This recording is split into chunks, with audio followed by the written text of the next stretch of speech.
Friends, welcome to my YouTube channel সত্যসাল গাছ।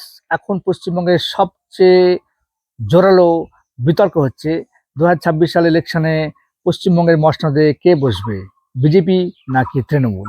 তো আজকের এই ভিডিওতে আমি চুলচেরা বিশ্লেষণ করব কার আসার সম্ভাবনা কতটা রয়েছে, মানুষ কি ভাবছে, যারা রাজনীতিতে অতটা বোঝে না, যারা টিভি মোবাইল দেখে দেখে এবং প্রতিদিনকার খবরটা দেখে, তারা কি ভাবছে রাজনীতি সম্বন্ধে, কে আসবে, সমস্ত কিন্তু বিশ্লেষণ করব।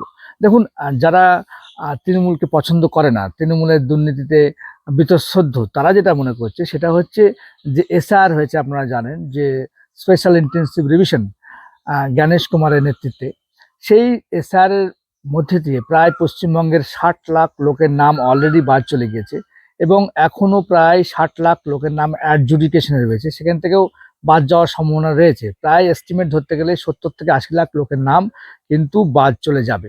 সুতরাং একটা ভাবা হচ্ছে যে এই যে 70-80 লাখ ভোটারের নাম বাদ যাচ্ছে, এতে কিন্তু তৃণমূলের একটা বড় ভোটার ছিল তারা, এবং সেই ডেড শিফটেড ডুপ্লিকেট ভোটার যেহেতু বাদ যাচ্ছে, সেই জন্য তৃণমূলের একটা কিন্তু বড় ক্ষতি হয়ে যেতে পারে এবং সেই ভোটারের প্রায় 5 থেকে 7% ভোটার এই এসআর এর মাধ্যমে কিন্তু বাদ চলে যেতে পারে।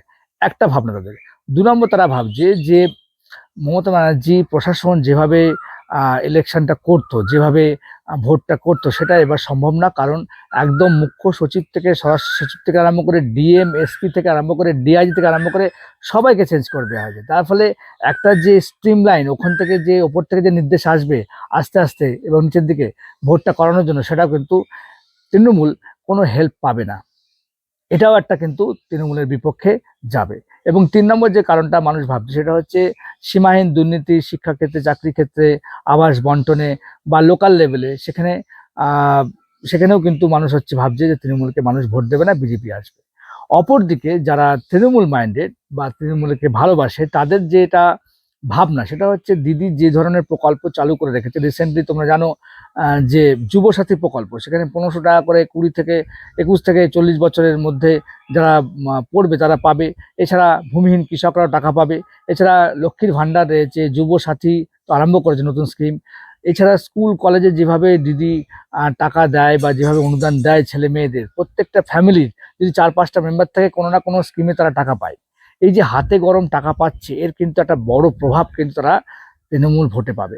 আর একটা হচ্ছে গ্রাউন্ড লেভেলে তৃণমূলের যে মেশিনারি আছে, যারা কর্মকর্তা রয়েছে বা গ্রাউন্ড লেভেলে যারা কাজ করে, তারা প্রত্যেকটা মানুষের সঙ্গে সারা বছর ধরে থাকে এবং তারা কিন্তু ভোটটা করাতে পারে ভাই।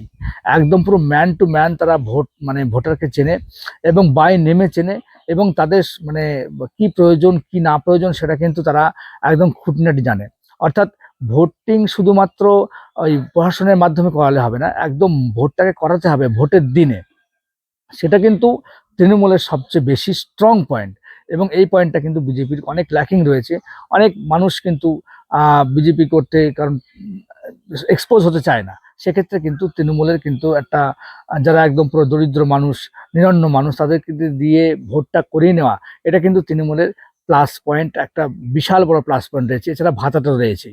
সেই জন্য আপনারা আমার কমেন্ট বক্সে জানান যে কে জিততে পারে এবারকার ভোটে, তৃণমূল নাকি বিজেপি, কার পাল্লা ভারী এবার আমাদের 2026 সালে মসনদে কে জিততে পারে। আপনারা অবশ্যই আমার কমেন্ট বক্সে জানান।